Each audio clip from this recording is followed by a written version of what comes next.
আকাশবাণী খবর পড়ছি প্রিয়া বিশ্বকর্মা। প্রথমে বিশেষ খবর। প্রধানমন্ত্রী আজ ও আগামীকাল নতুন দিল্লিতে মুখ্য সচিবদের জাতীয় সম্মেলনে পৌরোহিত্য করবেন। কেন্দ্রীয় মন্ত্রিসভা 2024-25 অর্থবর্ষে নারকেলের শুকনো শাঁসের ন্যূনতম সহায়ক মূল্য বৃদ্ধি করেছে। ভারত ও মালয়েশিয়ার মধ্যে জনসম্প্রচার নিয়ে চুক্তিতেও ছাড়পত্র মন্ত্রিসভার। রাশিয়া সফররত বিদেশমন্ত্রী ডক্টর এস জয়শঙ্কর সে দেশের রাষ্ট্রপতি ও বিদেশমন্ত্রীর সঙ্গে বৈঠক করেছেন। ইউরোপীয় কমিশনের প্রাক্তন প্রেসিডেন্ট জ্যাক দিলো প্রয়াত। কুস্তি ফেডারেশনের কাজকর্ম দেখভালের জন্য অ্যাডহক কমিটি গঠন করেছে ভারতীয় অলিম্পিক অ্যাসোসিয়েশন। মুম্বাইয়ের ওয়াংখেড়ে স্টেডিয়ামে আজ ভারতীয় মহিলা ক্রিকেট দল 3 ম্যাচের ওয়ানডে সিরিজের প্রথম ম্যাচে অস্ট্রেলিয়ার মুখোমুখি হবে। আসছে বিস্তারিত খবরে। প্রধানমন্ত্রী নরেন্দ্র মোদী আজ ও আগামীকাল নতুন দিল্লিতে মুখ্য সচিবদের জাতীয় সম্মেলনে পৌরোহিত্য করবেন। এটি এ ধরনের তৃতীয় সম্মেলন। 2022-এর জুন মাসে প্রথম সম্মেলন হয়েছিল ধর্মশালায়। চলতি বছর দিল্লিতে হয় দ্বিতীয় সম্মেলন। দেশে যুক্তরাষ্ট্রীয় ব্যবস্থায় সহযোগিতামূলক পরিবেশ বজায় রাখতে প্রধানমন্ত্রীর দৃষ্টিভঙ্গিকে মান্যতা দিয়ে কেন্দ্র ও রাজ্য সরকারের মধ্যে অংশীদারিত্ব এবং প্রশাসনিক কাজে যোগদান আরও বাড়ানোর লক্ষ্যে মুখ্য সচিবদের সম্মেলনের আয়োজন করা হয়ে থাকে। কেন্দ্রীয় সরকারের 200-রও বেশি প্রতিনিধি, বিভিন্ন রাজ্য ও কেন্দ্রশাসিত অঞ্চলের মুখ্য সচিব ও আধিকারিকরা এতে অংশ নিচ্ছেন।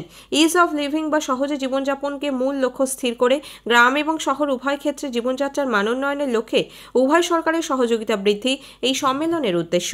কল্যাণমূলক বিভিন্ন প্রকল্প সকলের কাছে পৌঁছে দেওয়া এবং পরিষেবাগুলির গুণমানের ওপর বিশেষ জোর দিয়ে স্থাবর এবং অস্থাবর সম্পত্তি, বিদ্যুৎ, পানীয় জল, স্বাস্থ্য এবং স্কুল শিক্ষা ব্যবস্থার মতো 5টি বিষয় নিয়ে সম্মেলনে আলোচনা হবে। কেন্দ্রীয় মন্ত্রিসভা 2024-25 অর্থবর্ষে নারকেলের শুকনো শাঁসের ন্যূনতম সহায়ক মূল্য বৃদ্ধি করেছে। নতুন দিল্লিতে গতকাল কেন্দ্রীয় তথ্য ও সম্প্রচার মন্ত্রী অনুরাগ সিং ঠাকুর সাংবাদিকদের বলেন, মিলিং কোপড়া বা তেল উৎপাদনে ব্যবহৃত নারকেলের শাঁসের দাম গতবারের চেয়ে কুইন্টাল পিছু 300 টাকা এবং বল কোপড়া বা উৎসব অনুষ্ঠান ও ড্রাই ফ্রুট তৈরিতে ব্যবহৃত নারকেল শাঁসের দাম 250 টাকা বৃদ্ধি করা হয়েছে। 2014-15 অর্থবর্ষে মিলিং কোপড়ার সহায়ক মূল্য ছিল কুইন্টাল পিছু 5,250 টাকা। 2024-25 অর্থবছরে তা বৃদ্ধি পেয়ে হবে 11,160 টাকা। অন্যদিকে বল কোপড়ার দাম 2014-15 অর্থবর্ষে কুইন্টাল পিছু ছিল 5,300 টাকা, যা 2024-25 অর্থবর্ষে বেড়ে হবে 12,000 টাকা। মন্ত্রিসভা গঙ্গা নদীর ওপর 4.5 কিলোমিটারের বেশি 6 লেনের একটি সেতু নির্মাণেও ছাড়পত্র দিয়েছে। এই সেতুটি বিহারের দীঘা থেকে সোনপুরের মধ্যে সংযোগ স্থাপন করবে।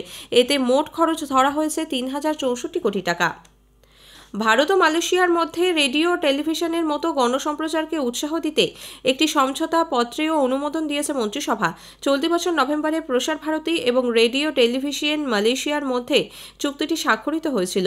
এর ফলে বিভিন্ন দেশের সঙ্গে প্রসার ভারতীর চুক্তির সংখ্যা বৃদ্ধি পেয়ে 46-এ দাঁড়ালো।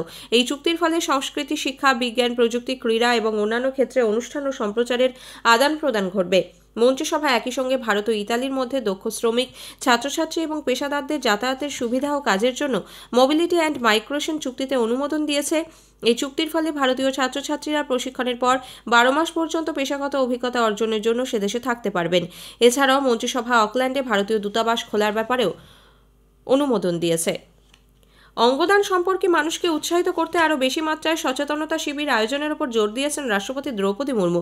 নতুন দিল্লিতে গতকাল institute of liver and biliary sciences ILBS এর নবম সমাবর্তন অনুষ্ঠানে যোগ দিয়ে তিনি বলেন, পর্যাপ্ত সংখ্যক অঙ্গের অভাবে অনেক রোগী লিভার, কিডনি সহ অন্যান্য অঙ্গের প্রতিস্থাপন থেকে বঞ্চিত হচ্ছেন। একটি সচেতন সমাজের নৈতিক দায়িত্ব হলো এই সমস্যা সমাধানে এগিয়ে আসা। লিভার সংক্রান্ত রোগ প্রতিরোধে ILBS উল্লেখযোগ্য অবদান রাখবে বলে তিনি আশা প্রকাশ করেন।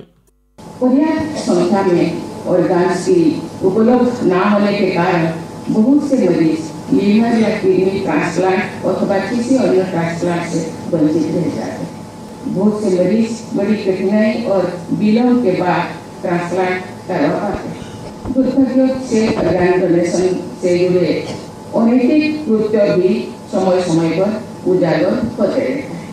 इन समस्याओं का समाधान करना एक जागरूक समाज की जिम्मेदारी।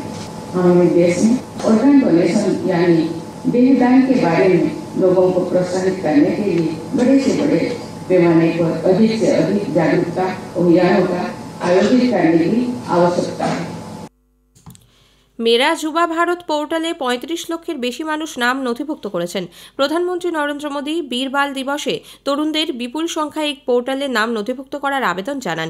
বিকশিত ভারতের স্বপ্ন পূরণের সংকল্প গ্রহণে দেশব্যাপী প্রচারাভিযানের উপর জোর দেন প্রধানমন্ত্রী। সাম্প্রতিক সময়ে আন্তর্জাতিক স্তরের বিভিন্ন খেলায় ভারতীয়দের সাফল্যের খতিয়ান তুলে ধরে শ্রী মোদী এর জন্য খেলো ইন্ডিয়া অভিযানকে কৃতিত্ব দেন। উল্লেখ্য, তরুণদের বিভিন্ন সুযোগ সুবিধা দিতে চলতি বছরে মাই ভারত প্ল্যাটফর্মের সূচনা হয়। কেন্দ্রীয় কয়লা ও খনি মন্ত্রী প্রহ্লাদ যোশী গতকাল তাঁর মন্ত্রকের বিভিন্ন প্রকল্পের অগ্রগতি পর্যালোচনা করেন। দেশীয় শিল্পগুলিকে নিরবচ্ছিন্ন খনিজ সরবরাহে সহায়তা করতে আধিকারিকদের নির্দেশ দেন তিনি। পর্যালোচনা বৈঠকে শ্রী যোশী খনিক্ষেত্রে ভিশন 2047 এবং এ সংক্রান্ত রূপরেখা নিয়ে আলোচনা করেন। সরবরাহ শৃঙ্খল আরও জোরদার করা এবং নিয়মিত নিলাম প্রক্রিয়া পরিচালনার ওপরেও জোর দেন তিনি।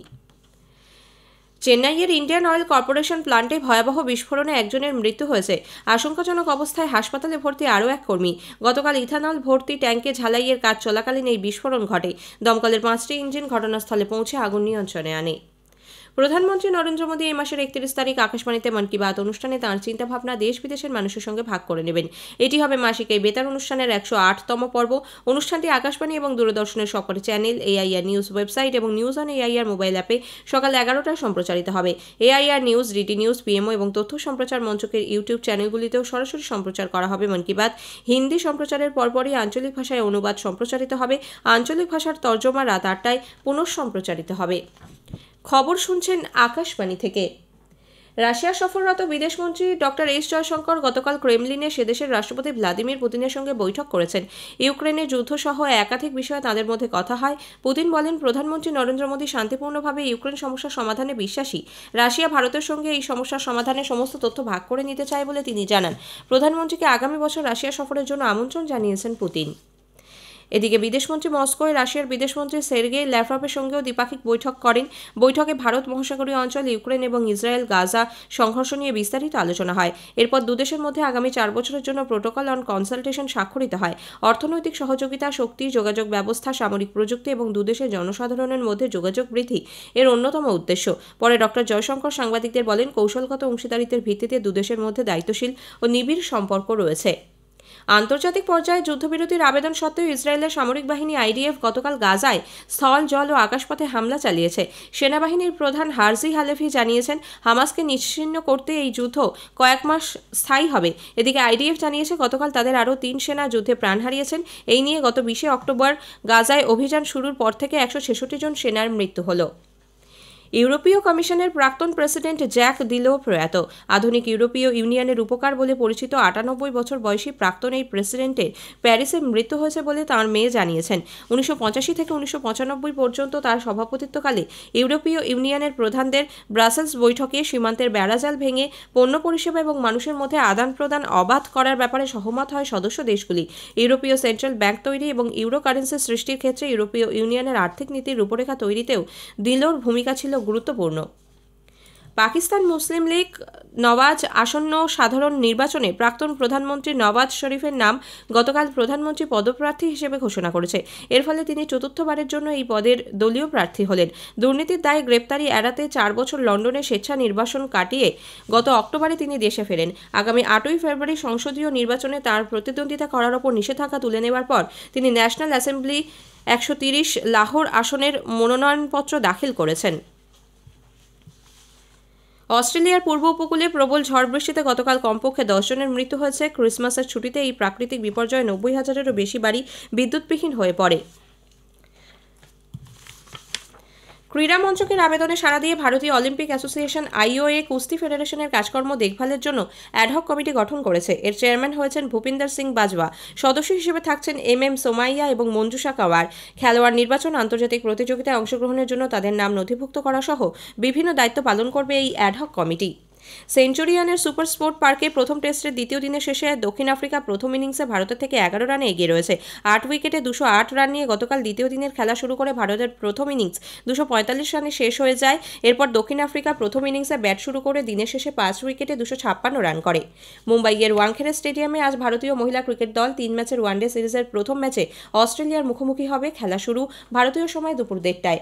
শেষ করার আগে খবরের বিশেষ কিছু অংশ আরও একবার। প্রধানমন্ত্রী আজ ও আগামীকাল নতুন দিল্লিতে মুখ্য সচিবদের জাতীয় সম্মেলনে পৌরোহিত্য করবেন ইউরোপীয় কমিশনের প্রাক্তন প্রেসিডেন্ট জ্যাক দিলো প্র্যাটো। খবর শেষ হলো।